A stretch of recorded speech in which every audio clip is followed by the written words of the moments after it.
Hola, amantes de la arquitectura, ¿cómo se encuentran hoy?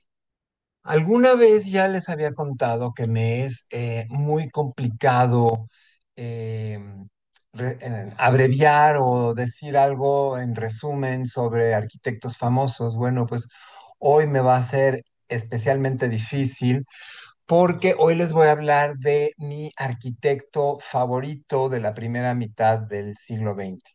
En la segunda mitad del siglo XX también tengo otros favoritos, pero este es especialmente mi arquitecto favorito en la primera mitad del XX.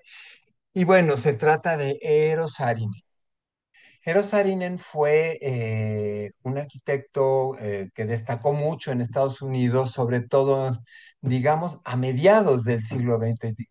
Ya no es tanto la primera mitad, sino que es en la mitad del siglo XX, la década de los 50, los 60 y buena parte de los 70 también, a pesar de que hay obras que se hicieron después de que él murió, pues los proyectos se le respetaron y el equipo de él continuó estas obras y las llevaron a cabo con los planos originales que había hecho el arquitecto. Los nombres, pero van a ser en Kirkkonummi. En Finlandia es este puntito rojo que se ve aquí en el mapa y es hijo de un importante arquitecto llamado Eliel Saarinen, que pues ya había hecho algunas cosas importantes en Finlandia, pero va a destacar también mucho en Estados Unidos. Se establece en Michigan y le van a encargar la terminación de una academia de artes y oficios llamada Cranbrook. Entonces, ahí es donde se va a sentar él para terminar esta escuela, la va a hacer con su estilo muy propio y pues ahí se va a criar Ero, ¿sí?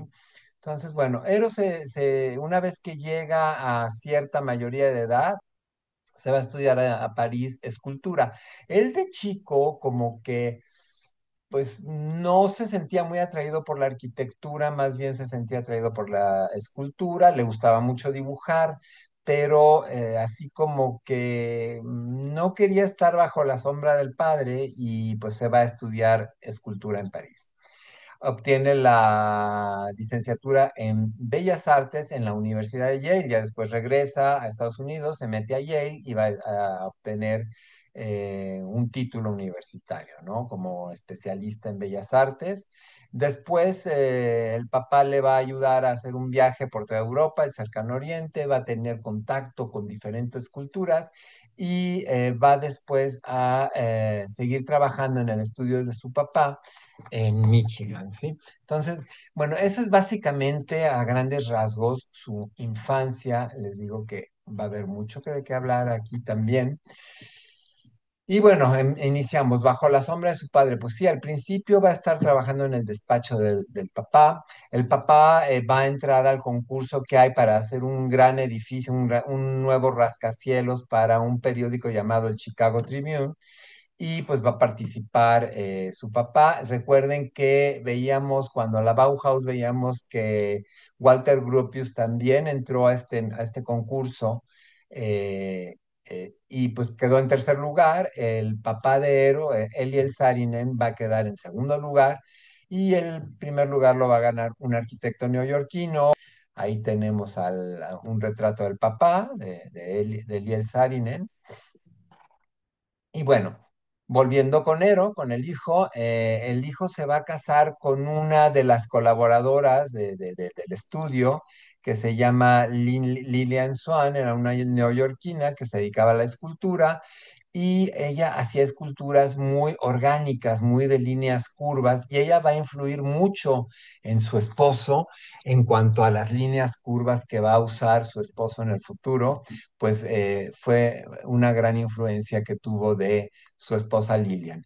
Lillian le va a dar dos hijos, Eric y Susan. Y bueno, al final les voy a recomendar un video que hizo el hijo. El hijo se convirtió en un gran fotógrafo y va a conducir un video sobre su padre. Al final les voy a dar la recomendación.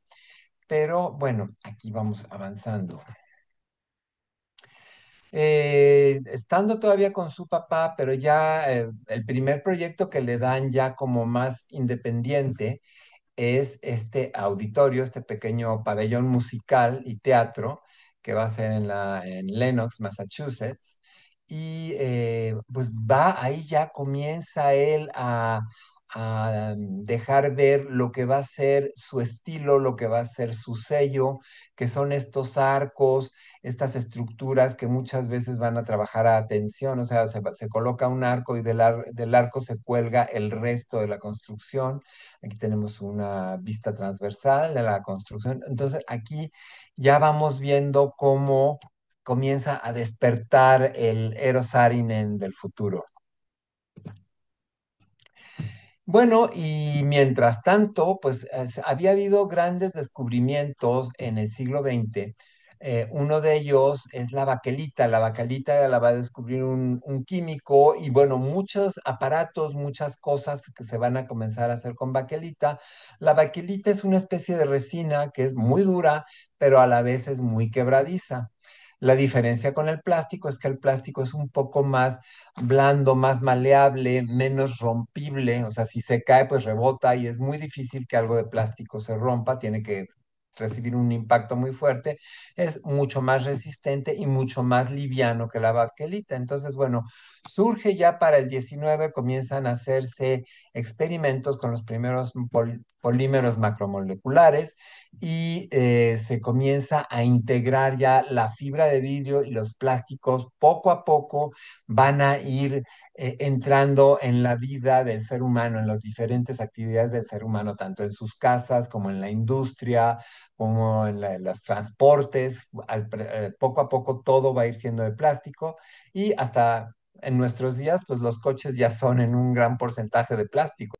Bueno, en el 40 se va a asociar con un excompañero de esta academia que vemos aquí, que es la Academia Cranbrook, que bueno, viendo unas vistas más recientes de esta academia me di cuenta por qué salía gente tan brillante de esta academia, porque este hombre, Charles Sims, también va a ser un brillante, le vamos a dedicar su capsulita a él y a su esposa Ray.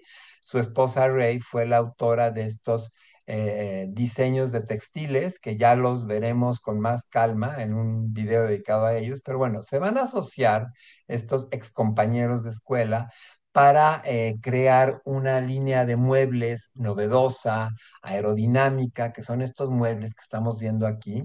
Y bueno, van a empezar con estas sillas y este cheslón, esta especie de sofá, de una forma muy orgánica, pero muy cómodo de sentarse en él.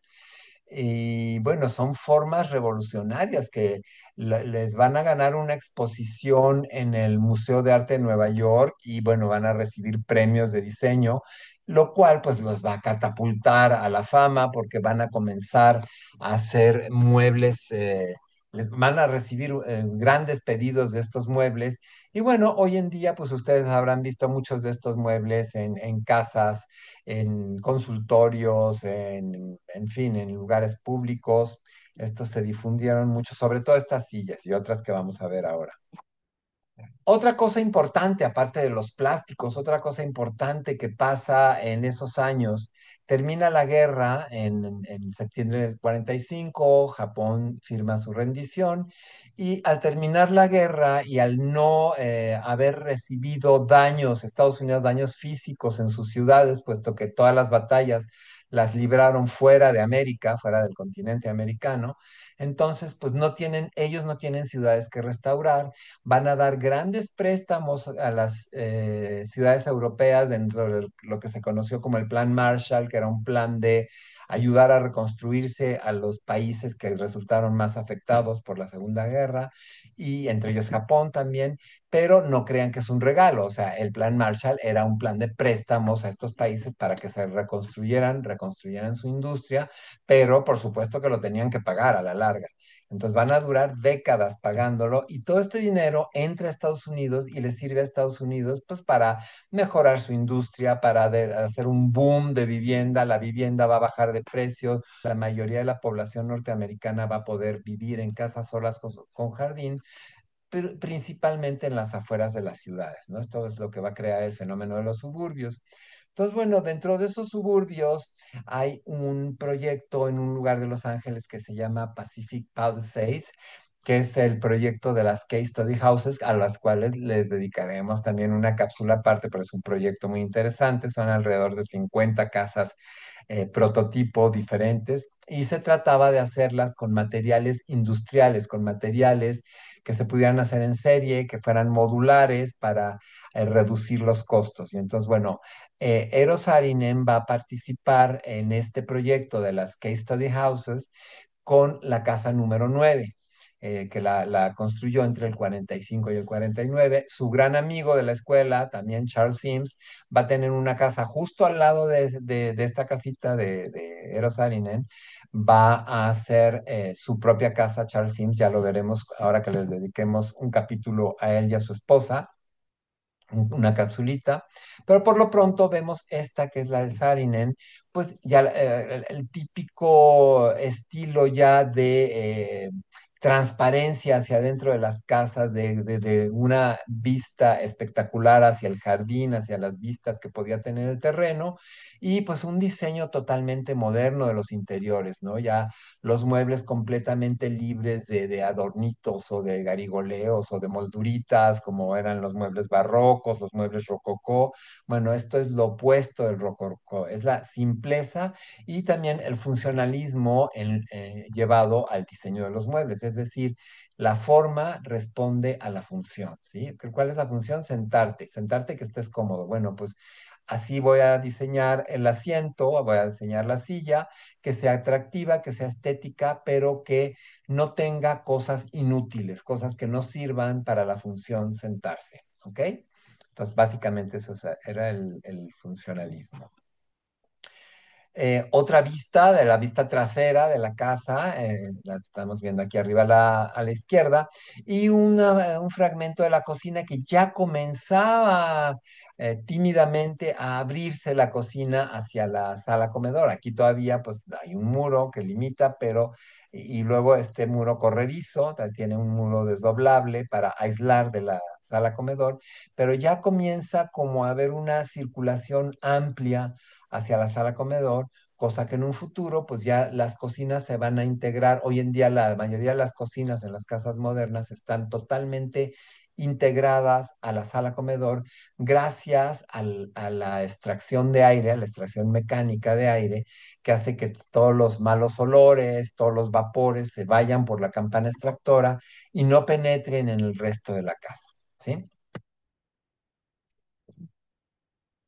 También se va a asociar con el dueño de la fábrica de muebles Knoll, este señor que vemos aquí, Hans Knoll, y sobre todo su esposa.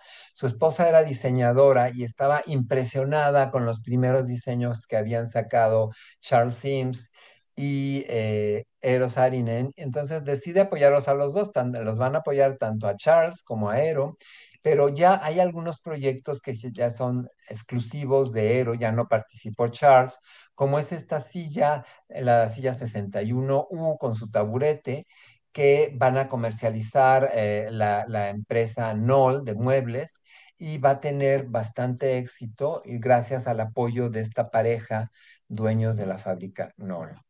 Aquí lo tenemos sentado a él en esta silla 61 y van a diseñar también esta silla como más acoginada, como más envolvente, que es la silla WOM y que se puede, obviamente se puede entregar tapizada en multitud de telas, colores, texturas, etcétera. Inclusive se pueden tapizar también en cuero. Y bueno, llegamos a la primera obra descomunal que le encargan al arquitecto. Le encargan una obra enorme que es una puerta, digamos, monumental que celebra la conquista del oeste. San Luis era la última ciudad, digamos, del este donde los peregrinos salían hacia la conquista del oeste y es como la puerta hacia el oeste, o cuando vienes del oeste, pues esta es la puerta de entrada hacia las ciudades del este, ¿no? Entonces, querían celebrarlo con un monumento, es el monumento a Jefferson, entonces aquí por eso se llama Jefferson National Expansion Memorial, o sea, es el monumento a la expansión de Estados Unidos hacia el oeste, Y bueno, curiosamente participan padre e hijo. Va a participar Eero Saarinen y va a participar su padre Eliel. Pero Eliel participa con un diseño un poco más conservador, un poco más tímido, también muy monumental, pero de líneas un poco más ortogonales, conservadoras. Y pues va a quedar primer lugar, porque esto es sujeto a concurso, va a quedar en primer lugar el hijo, Ero. Y bueno, esto fue así como un poquito traumático para el papá, pero bueno, es dar paso a las nuevas generaciones, ¿no? Entonces, aquí le vemos con la maqueta cuando estaba... Ellos son una generación de arquitectos. Al no haber todavía ordenadores, computadoras, pues ellos van a hacer todo en maqueta para poder tener una idea espacial del proyecto que quieren hacer. Todo lo van a hacer a escala, lo van a hacer en unas maquetas muchas veces muy grandes. Esta es una maqueta pequeña que él hizo y después de esta hizo una que medía como 3 metros de altura para poder ver más o menos las proporciones, las dimensiones de lo que sería el Arco de San Luis, lo que se conoce actualmente como el Arco de San Luis. Aquí tenemos una secuencia de fotos que nos van indicando cómo fue avanzando la construcción, también pues novedosa para aquella época, poder hacer un arco de estas dimensiones, pues no era cualquier cosa, entonces requería una planificación de cómo iba a ir creciendo la estructura, cómo se iba a ir ensamblando todo, pues muy detallada, muy minuciosa para que nada fuera a fallar. Aquí lo vemos ya terminado, una vista tanto diurna como nocturna de la ciudad de San Luis y este maravilloso arco y gigantesco arco que hizo Eero Saarinen, que va a ser la obra que le va a crear confianza entre los inversionistas de Estados Unidos. Muchos grandes empresarios le van a encargar cosas. Por estas fechas, también antes de, bueno, 2 años después de que se inició, 3 años después de que se inició la obra de este arco, va a morir su padre, perdedor del concurso, va a morir su padre, pues ya por cuestiones de edad y de salud, ¿no? Entonces, bueno, va a haber otro proyecto que también el papá estaba iniciando, que se lo habían encargado al papá, y que pues al morir el papá, pues los dueños de la General Motors deciden dejárselo al hijo, el hijo le hace algunas modificaciones y va a ser un conjunto espectacular para la fábrica General Motors, pero en este caso no sería donde se fabrican los coches, sino sería el centro de investigación donde se diseñan los prototipos de los futuros coches que se van a sacar al mercado, son diseñados aquí. Entonces, bueno, se va a hacer un conjunto espectacular que actualmente se ha respetado mucho, o sea, sigue igual. Más de 70 años después, todo este conjunto de edificios sigue pues prácticamente intacto, con muy buen mantenimiento. Y bueno, pues se trataba de darle a la gente la impresión de una fábrica que hacía vehículos muy modernos y entonces pues, por ejemplo, tenemos este módulo de recepción, este mostrador donde está la recepcionista, que parece más bien que va en una nave espacial que como que está a punto de elevarse. Les pongo aquí un poquito la similitud con los dibujos animados de los Jetsons o los supersónicos, como se les conoció en Latinoamérica. Y también es la época del surgimiento de una arquitectura llamada Googie, que ya le dedicaremos también su capsulita. La arquitectura Googie se trataba de hacer arquitecturas muy llamativas para atraer clientes, para que los clientes se fijaran en esa arquitectura. Y ahí sí van a romper un poco con el funcionalismo, porque ya no va a ser la forma sigue la función, sino más bien la forma tiene que atraer al cliente. Entonces ahí sí se van a alejar un poco de los principios funcionalistas, pero más bien es con la intención de captar clientes y vender. ¿Sí? Entonces, bueno, van a hacerse cosas muy interesantes en la arquitectura Googie. Ya les iré mostrando en las futuras cápsulas todo este tipo de arquitecturas modernas que surgieron en el siglo XX. Por lo pronto, pues va a crear este tanque de agua para toda el agua que necesita los edificios, la planta, Y este tanque de agua pues le va a dar una forma muy futurista, ¿no? Todo en acero inoxidable, brillante para que refleje los rayos del sol y que a ciertas horas del día pues parezca una nave espacial que está aterrizando. También se va a hacer famoso por, por perdón, el auditorio Kresge y una capilla que está enfrente. Se lo van a pedir para el MIT, el Michigan Institute of Technology, el Instituto de Michigan para la Tecnología. Y pues va a ser el auditorio de este instituto y enfrente una capilla ecuménica para pues dar misas en los diferentes cultos que tienen los alumnos de esa universidad. Está hecha para pues poder hacer ceremonias en diferentes religiones, ¿sí? Y bueno, aquí tenemos el auditorio por dentro. Cuenta su hijo de Ero, cuenta Eric, el hijo, que una vez él estaba desayunando y que estaba tratando de inspirarse en cómo iba a ser este auditorio y que que acostumbraba a desayunar toronjas y que de pronto comienza a cortar la toronja primero a mitades, luego a cuartas partes, hasta que llega a un octavo de toronja y la voltea al revés y le da exactamente esa forma. Dice, ¿por qué no tener una bóveda apoyada en tres puntos? Y entonces es lo que él hizo. Hizo una bóveda triangular apoyada en tres puntos, que bueno, prácticamente no hay columnas porque la misma estructura se convierte, llega hasta el suelo, entonces se convierte en techumbre y en apoyo, o sea, es autoportante la estructura, ¿sí? Entonces, bueno, ahí tenemos este diseño futurista del arquitecto. Ojo que estamos hablando de los años 50 apenas, o sea, tiene escasos 5 o 6 años que terminó la guerra cuando se comienza a hacer este auditorio y vean ustedes pues la belleza de los diseños, ¿no? Y seguimos con el muro cortina, pero ya rompemos con la línea recta que tenían los funcionalistas previos, Walter Gropius, Mies van der Rohe, o sea, rompemos con esas líneas rectas, con esas cajas cuadradas y comenzamos a tomar la línea curva, pero sin desechar el muro transparente, el muro cortina que se le llama. Acuérdense que ya las fachadas ya no sostienen al edificio, sino que el edificio se sostiene por sí mismo y la fachada pues nada más es un elemento adosado.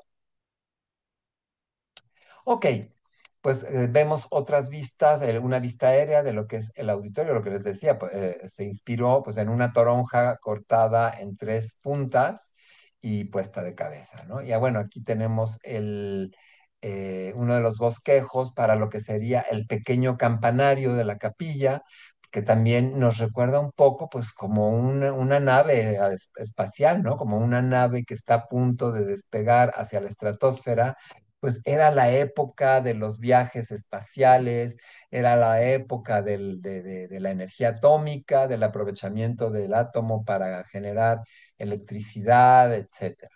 Entonces, aquí tenemos la capilla por dentro con un domo cenital y además esta cortinilla como de pedacitos metálicos que va a reflejar la luz que viene de arriba y va a dar pues un aspecto, un ambiente bastante místico, una iluminada con luz indirecta. Entonces, pues es un ambiente que invita mucho a la oración, ¿no? A la meditación. Bueno, este desde mi punto de vista es la cereza del pastel, digo, siendo que es una obra pequeña, que es una obra, una casa para una familia. El empresario de Indiana, Irving Miller, lo va a contratar para que le haga su casa y le dice, quiero, lo mismo que hemos visto con otros arquitectos anteriores, el cliente le dice, quiero una casa novedosa, tienes presupuesto ilimitado, pero quiero que la casa sea única. Y bueno, lo cumple cabalmente, va a tener esta sala hundida que comienzan a ser muy comunes a partir de los 60. Bueno, pues en el 53 él ya se le había ocurrido lo de la sala hundida, va a tener los libreros empotrados en las paredes, va a tener esta chimenea con el tiro suspendido del techo, en fin, una serie de innovaciones que ahora no tengo tiempo de mencionárselas, ya las veremos a detalle porque son muy interesantes, las veremos a detalle en el curso que voy a dar sobre Eero Saarinen, pero bueno, la forma de repartir los espacios, los usos de cada espacio, la forma de estructurar la casa pues está sostenida una serie de pilares muy delgados, un poquito lo que veíamos de Mies van der Rohe. ¿Se acuerdan del pabellón de Barcelona de Mies van der Rohe? Bueno, pues viene siendo prácticamente lo mismo, nada más que no vemos en qué momento la estructura se une con el techo porque está entrando luz por aquí. Entonces, pues no se ve. Y además, estos no son cromados, estos son simplemente pintados de blanco, pero la forma en que solucionó la cubierta y las entradas de luz, estos domos corridos a lo largo de toda la cubierta, esa es la genialidad que tuvo esta casa, la forma en que estructuró la cubierta, ¿sí? Y también cómo repartió las diferentes áreas de la casa, que eso, les digo, en el curso ya lo veremos a detalle. También le van a pedir este memorial de la guerra, esta especie de archivo de datos de la Segunda Guerra. Es una especie de, sí, como de archivo, de biblioteca, con todos los expedientes que se reunieron a lo largo de la guerra, de asuntos, pues, bélicos, procesos de la guerra, en fin, todo esto, sobre todo los documentos conforme se iban desclasificando, porque durante una guerra todos los documentos son secretos, pero al irse desclasificando, pues se necesitaba ya de un espacio que no fuera en el Pentágono para poder almacenar tal cantidad de expedientes que se generaron a lo largo de la guerra. Bueno, este va a ser otra de sus obras más ingeniosas, la pista de hielo, el estadio de hockey, David S. Ingalls en la Universidad de Yale, en la universidad donde él estudió, pues le van a pedir que les haga su pista de hielo. Él manda a sus colaboradores por todo Estados Unidos a ver que reunieran datos sobre qué era lo esencial, en el que tenía que tener una pista de hielo. Y todos llegaron bien decepcionados porque le dijeron al arquitecto, pues todo lo que vimos en todas las que fuimos a visitar, pues son naves, como naves industriales, como grandes graneros, grandes naves sin chiste, sin eh, ninguna cosa interesante. No vimos nada que nos sorprendiera, dice, y pues lo único que hay es que está la pista de hielo con unas gradas y la cubierta es una cubierta X. Entonces dice, bueno, pues vamos a ser novedosos con la cubierta y se inventa esta trave de concreto portante y todo el resto de la cubierta va a colgar de esta trave central. Perdón. También por esas épocas va a ser la capilla Kramer en Indiana, que pues va a ser un simple triángulo, eh, o sea, lo que les decía antes, la cubierta se convierte en apoyo, porque pues la estructura está sostenida por estas dos placas de concreto que van a dar, al albergar todo el espacio interior, ¿no? Es un proyecto muy sencillo, muy simple, lo que hoy en día llamaríamos muy minimalista, la luz indirecta que ilumina el altar sin deslumbrar a las personas que vienen aquí a los servicios religiosos, un campanario bastante discreto. Bueno, en el 54 él se va a casar con esta chica, Aline B. Lautheim, que era historiadora del arte y además trabajaba como crítica nada más y nada menos que para el New York Times. Entonces, bueno, era una mujer conectadísima, que se le abrían muchas puertas y que decidió, bueno, su jefe le encargó hacer un reportaje sobre algunas de las obras de este nuevo arquitecto que estaba destacando tanto, que es Eero Saarinen. Entonces, bueno, pues lo va a decidir entrevistarlo y bueno, pues los dos se dan el flechazo así, tan pronto como se conocen, pues hay una gran atracción, porque pues ella es una mujer súper culta, él es y además muy docta en las cuestiones de arquitectura, y bueno, él se queda fascinado, y pues comienza una relación entre ellos, pues prácticamente una relación de amaciato porque él todavía no se divorciaba de su primera esposa, de Lois. Entonces, bueno, pues pero así sucedieron las cosas y pues él va a ir distanciándose cada vez más de su primera esposa y quedar embelesado con esta señora con la cual pues sí se va a acabar casando una vez que se divorcie de su primera esposa. Y ella le va a conseguir, pues, o sea, ella se va a convertir en su manager prácticamente y le va a conseguir contratos estratosféricos. Ya el primer contrato grande que tuvo fue el de la General Motors, pero a raíz de eso, pues le van a ir surgiendo más y más contratos. Entonces, bueno, entre ellos va a ganar el concurso para dos embajadas de Estados Unidos en Europa. Una va a estar en Londres y la otra va a estar en Noruega, en Oslo, en la capital de Noruega. Y también va a construir esta capilla en la Universidad de Stephens, en Columbia. O sea, ya comienzan a llamarlo de universidades porque él se comienza también a especializar en hacer auditorios para universidades, capillas, etcétera. Bueno, pues lo van llamando para cosas similares, ¿no? También por esas fechas, en el 56, diseña la silla Tulip, que va a ser una estructura metálica forrada con fibra de vidrio. Básicamente la pata es de una sola pata. O sea, esto va a ser lo novedoso de estas nuevas sillas. Prácticamente ningún arquitecto hasta ahora había propuesto una silla de una sola pata. ¿Por qué? Porque no había los materiales suficientemente resistentes y estéticos para hacer una silla de una pata y él lo va a lograr usando una alma de acero forrada con fibra de vidrio para que pues realmente parezca un tulipán, por eso se llama la silla tulipán.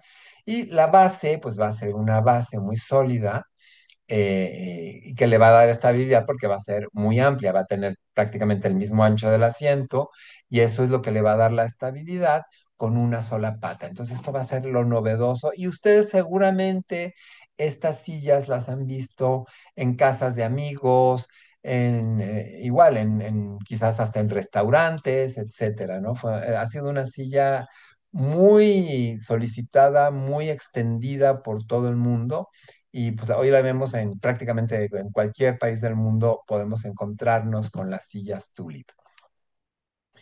Otra cosa que le van a encargar ya muy importante, Howard Hughes, el dueño de la compañía TWA, lo va a llamar para encargarle una terminal que fuera, que él quería que pareciera una terminal de la cual iban a despegar naves interplanetarias, ¿no? Naves espaciales y que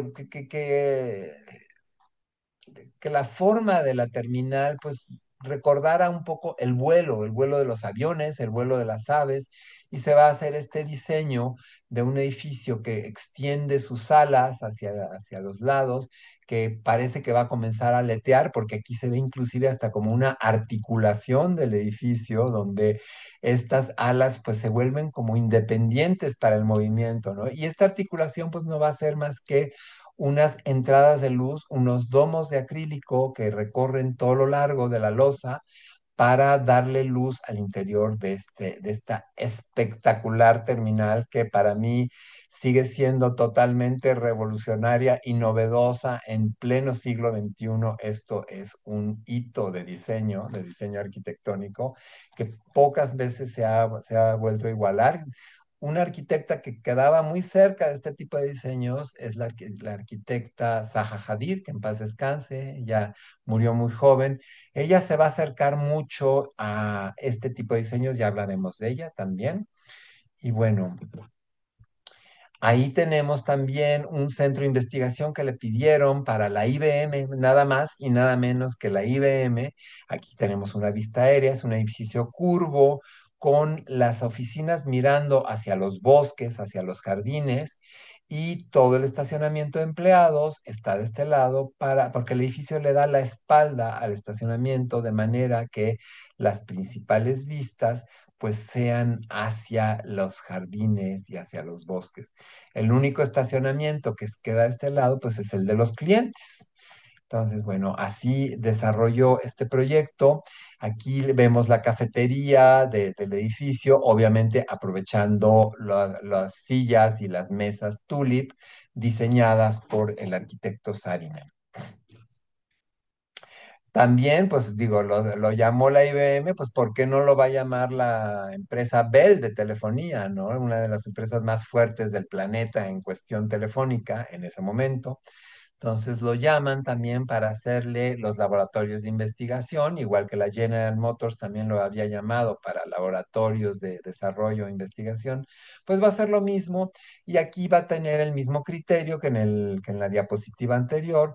Va a ser un edificio muy largo de oficinas con patios interiores, patios muy altos, o sea, con las cubiertas muy altas y adentro va a haber árboles, etcétera, para que aún en el invierno más riguroso, cuando esté todo lleno de nieve, pues los empleados tengan un lugar verde y agradable y cálido para poder estar en sus descansos, para sus descansos de comida, etcétera, pues para tener un lugar muy bonito. Y para el verano, que hace buen clima, pues las oficinas tienen la vista directa a estos lagos interiores que él formó, y los estacionamientos pues quedan en las cabeceras del edificio para que ser pues prácticamente vistos por la minoría, ¿no? O sea, por la mayor parte de los habitantes del edificio, pues, o de la gente que trabaja ahí, pues van a ver hacia las zonas ajardinadas, o sea, edificios muy pensados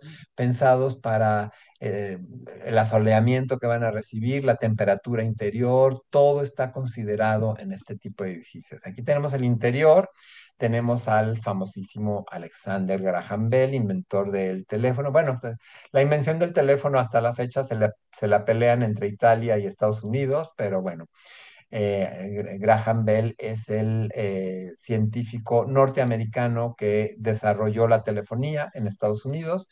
Y este es de los patios a cubierto que les decía, son 3 niveles de altura, caben árboles grandes y son como pequeños jardines interiores donde los empleados pueden ir a relajarse en sus ratos de descanso, ¿no?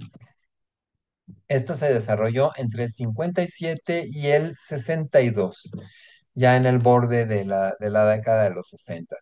Otra empresa que le va a encargar también sus oficinas es la John Deere, que es la que hace los tractores y todo lo que es maquinaria agrícola.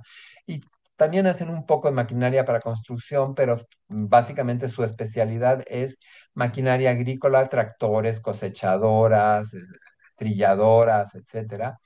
Y bueno, va a tener, les va a hacer estas oficinas también rodeadas de un paisaje espectacular de lagos, fuentes, bosques, etcétera. Pero va, aquí la parte en la que él cambió, la parte diferente de este edificio con respecto a los anteriores, es que sí es muy ortogonal, es como más yéndose hacia el funcionalismo rígido y usando mucho acero, o sea, usó todo el acero del mundo.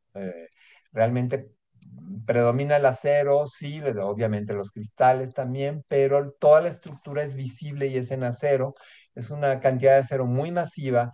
Y la hizo porque él quería representar, el acero representa fortaleza, entonces él quería representar la fortaleza económica de la empresa a través del uso masivo del acero y contrastando, o sea, porque muchas partes del acero las deja así como que medio se oxiden, contrastando con esta rigidez absoluta de las fachadas, con el diseño ortogonal del acero, pues está este diseño de la naturaleza, este diseño orgánico.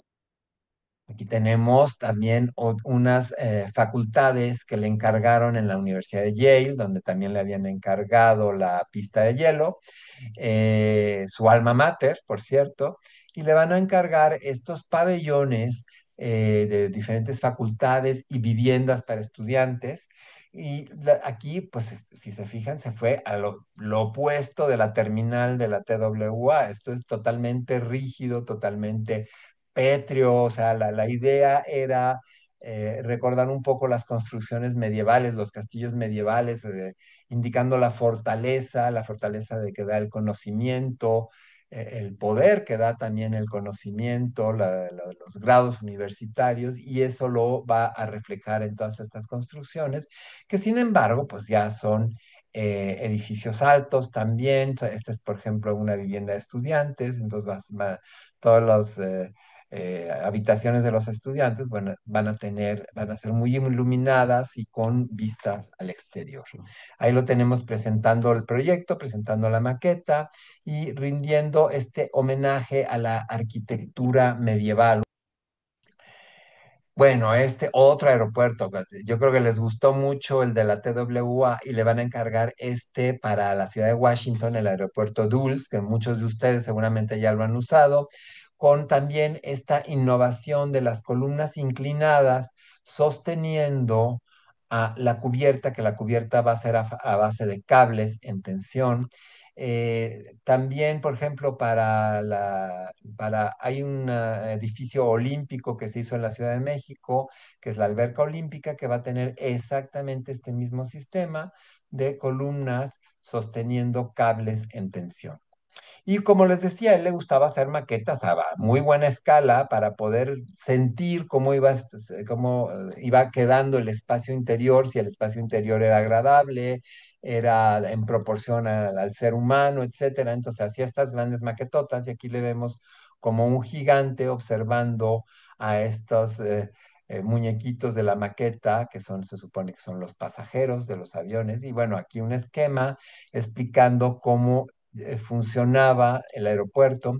Se va a inventar, para este aeropuerto, se va a inventar junto con Charles Sims, se va a inventar estos vehículos que ahora se usan en muchos aeropuertos, que fueron muy populares a finales del siglo XX, antes de la invención de los pasillos telescópicos, que son estos carritos que están en la fachada del aeropuerto. Entonces suben los pasajeros y el carrito lleva a los pasajeros hasta el avión. Unos, bueno, carritos, unos camiones muy grandes con capacidad pues prácticamente para un tercio del avión, o sea, con tres camioncitos llenan el avión, dependiendo también del tamaño del avión, y con alturas variables, lo cual les permite pues recibir al pasajero en el aeropuerto y llevarlo hasta la puerta del avión sin que el pasajero tenga que salir al exterior y sufrir las inclemencias del clima en caso de que sea un verano muy riguroso o un invierno también muy crudo con mucha nieve, pues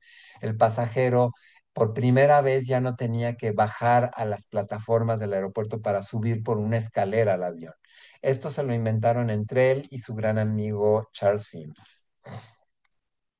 Bueno, estos son ya de sus últimos proyectos. Le van a pedir una iglesia bueno, un templo para la Iglesia Cristiana del Norte, una iglesia protestante. Y va a ser este edificio octogonal con esta gran aguja y que además pues contiene el campanario, ¿no? Y también le van a dar el edificio administrativo para la CBS. Esto ya estuvieron a punto de quitárselo porque el arquitecto muere cuando estaba apenas iniciando la obra, estaban en la cimentación. Y bueno, gracias a la esposa, Aileen va a convencer a los dueños de la CBS. Les dije que la esposa, la segunda esposa, estaba muy bien colocada, muy bien, o sea, tenía contactos muy altos y va a convencer a los dueños de la CBS de sí seguir el proyecto de su marido fallecido con los colaboradores del despacho del arquitecto. Entonces se termina el edificio con el proyecto original de Eros Saarinen y bueno, aquí tienen la fachada y parte de los interiores. Se va a terminar en el 64. Pues las últimas cosas ya que le pasan en la última etapa de su vida, se va a ser miembro de la Academia Estadounidense de Artes y Letras, le van a encargar el edificio que acabamos de ver, el de la CBS, va a ser su primer y único rascacielos, y sobre todo en Nueva York, ¿no? Va a poder competir, por ejemplo, con Miss Van der Rohe, porque, bueno, también va a lograr hacer su rascacielos, aunque fuera uno nada más, pues lo va a lograr hacer en Nueva York. Va a recibir el doctorado honorario de la Escuela Superior Técnica de Hannover, en Alemania. Y bueno, ya para el 14 de agosto en el 61, el doctorado lo recibe en el 61. Pero para el 14 de agosto comienza a sentirse mal, comienza a tener mareos, muchas jaquecas. El 21 le internan en el hospital y pues va a estar grave en el hospital. Vamos a hacer una pausa en este momento antes de que les cuente el desenlace para pedirles que si aún no lo han hecho, le den suscribirse, le dan al letrerito de suscribirse y le den clic a la manita arriba.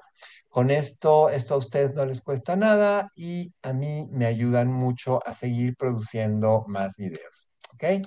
Bueno, pues vamos a continuar. Y recomiéndenlo también, recomiéndenlo a la gente que crean que le puede interesar el tema.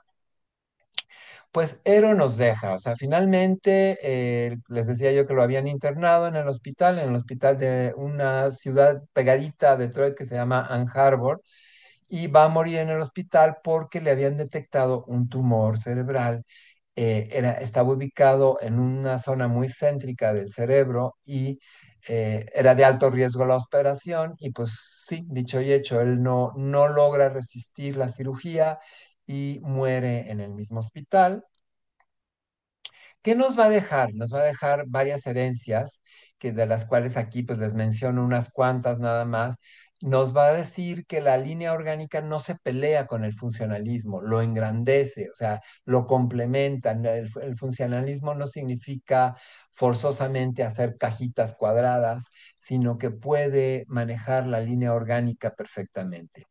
Va a introducir la utilización de la fibra de vidrio y de diferentes tipos de plástico en los edificios, ya vimos, inclusive en los muebles. Él introduce por primera vez la fibra de vidrio en su línea de muebles Tulipán. Él creía en reinventar cosas que sirven para algo, pero darles diferente forma, o sea, reinventarse utensilios, reinventarse edificios, por ejemplo, auditorios, hospitales, etcétera, pero dándoles nuevas formas, innovando y sobre todo si al darle esta nueva forma va a mejorar el funcionamiento de ese edificio, pues qué mejor, está logrando su meta. Fue muy buen líder para su equipo, o sea, supo manejar muy bien su oficina. Le costó un poquito de problemas en su primer matrimonio, que es cuando se distancia de la esposa, pero su principal familia pues era su oficina, era su despacho de arquitecto y sus colaboradores. Esos eran su principal familia, eran a los que les dedicaba más horas y pues por eso hizo cosas tan brillantes, ¿no? Fue un buen compañero de trabajo con sus socios comerciales, o sea, esta mancuerna que va a hacer con Charles Sims, que aquí le vemos a Charles encendiendo un cigarrillo, pues también van a ser una excelente mancuerna, van a generar muy buenas ideas, como la del carro, el camión este que transporta a los pasajeros en el aeropuerto. Y bueno, van a ser muy creativos entre los dos y luego, y también cada uno por separado. Ya veremos la cápsula de Charles Sims.